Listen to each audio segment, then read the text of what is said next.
Hello guys, आप सभी को मेरा बहुत बड़ा नमस्कार। आपकी मंजिल के सफ़र में आप सबका एक बार फिर से स्वागत करता हूं।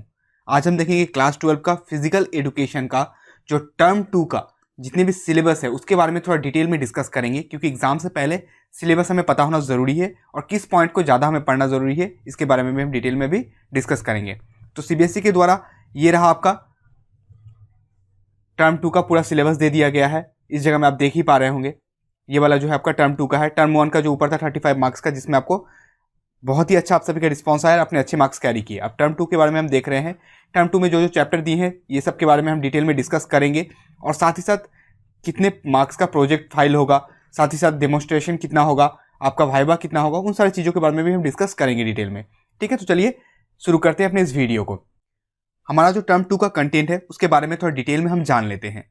टर्म 2 का जो कंटेंट है, जिसमें हम चैप्टर वाइज देख रहे हैं कि कौन कौन से चैप्टर आएंगे नहीं आएंगे। अगर आपके पास बुक है तो आप अभी टिक करके रख सकते हैं।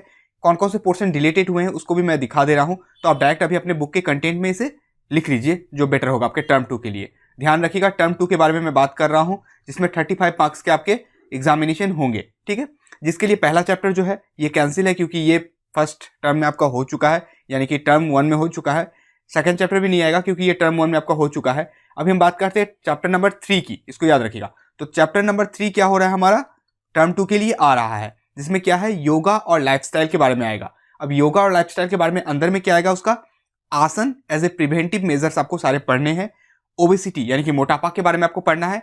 डायबिटीज के बारे में पढ़ना है, क्या प्रोसीजर से होता है, बेनिफिट्स या किस कारण से होते हैं, किस किस आसन के थ्रू आप उसे क्योर कर सकते हैं, उन सारे आसनों के बारे में आपको पढ़ना है। डायबिटीज में भी सेम ही है। अस्थमा, जिसको सांस लेने में प्रॉब्लम होते हैं, उसके बारे में पढ़ना है कि किस किस आसन के थ्रू आप उसे सॉल्व अच्छे कर सकते हैं। उनके बारे में हम डिटेल में मैं आपको एक एक करके वीडियो लाता रहूंगा और आपके एग्जामिनेशन से पहले आपको सब मिल जाएगा। उसका चौथा पॉइंट जो है हाइपरटेंशन के बारे में पढ़ना है आपको, कि इसमें किस तरीके से आसन से इसको आप क्योर कर सकते हैं। तो योगा और लाइफस्टाइल, इन दोनों के बारे में हम चैप्टर 3 में डिटेल में पढ़ेंगे, जो आपके एग्जामिनेशन में आएंगे टर्म 2 में। अभी तक फिजिकल एजुकेशन में चैप्टर वाइज कितना मार्क्स होगा ये सीबीएसई के द्वारा बोला नहीं गया है। बाकी चैप्टर में चैप्टर वाइज मार्किंग दे दिया गया, तो उससे क्या होता है, हमारा प्रिपरेशन करने में अच्छा होता है कि जिस चैप्टर में ज़्यादा मार्क्स आ रहे हैं उसको अच्छे से प्रिपेयर करें। बट अभी तक फिजिकल एजुकेशन में ऐसा कुछ दिया नहीं गया हुआ है। तो चैप्टर 3 में हमारे योगा और लाइफस्टाइल में कितने मार्क्स होंगे ये नहीं पता है। उसका चैप्टर 4 के बारे में बात करते हैं। चैप्टर 4 भी आ रहा है, तो यानी कि चैप्टर 3 आ रहा है आपका और चैप्टर 4 नंबर आपका आ रहा है। चैप्टर 4 में क्या है, physical education and sports for CWSN। CWSN का मतलब क्या होता है, चिल्ड्रेन विथ स्पेशल नीड्स।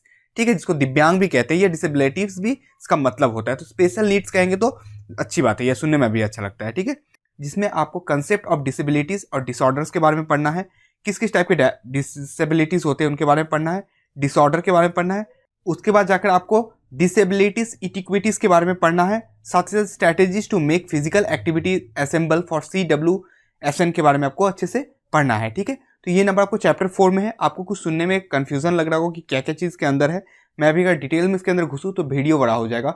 उससे अच्छा है कि मैं हर एक चैप्टर के लिए सेपरेट वीडियो ला दूंगा उसका, उसके लिए आपको कोई चिंता करने की जरूरत नहीं है। तो चैप्टर 4 भी हमारा हो गया।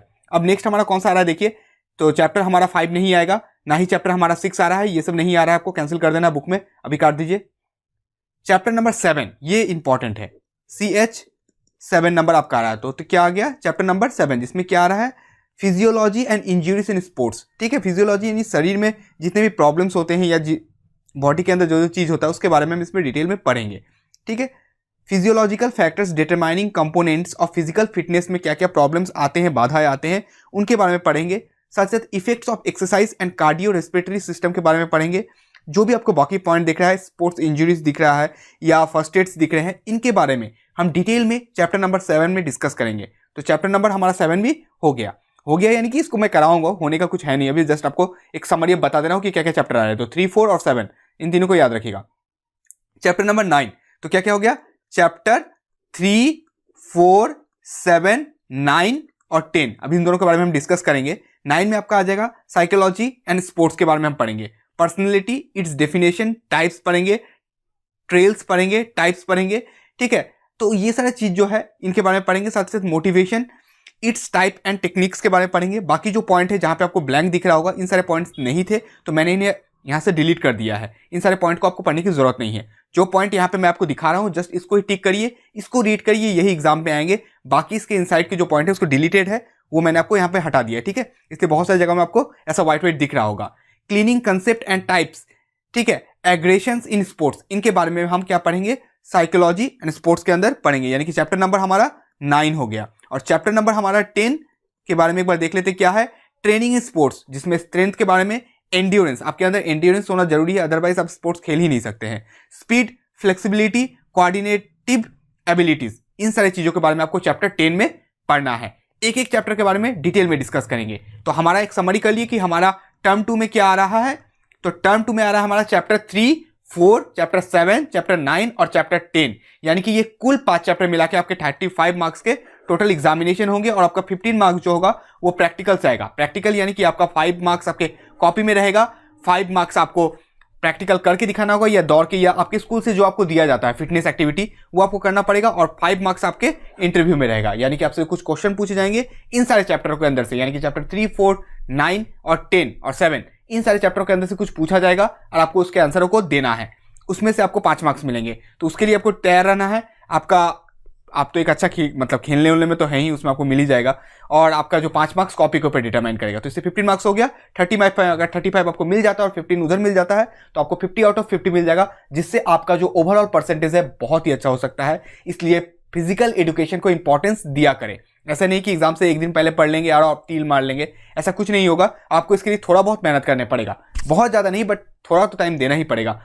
तो आप हमारे साथ जुड़े रहें, मैं एक एक करके वीडियो लाता रहूंगा और आपको उससे प्रॉफिट मिलता रहेगा। तो आपको हमारे साथ बस जुड़े रहना है। आज के लिए बस नहीं, मिलेंगे आपसे अपने अगले वीडियो में। तब तक स्वस्थ रहें, मस्त रहें और मुस्कुराते तो जरूर रहें, आपकी मंजिल आपको जरूर मिलेगी। जय हिंद, जय भारत।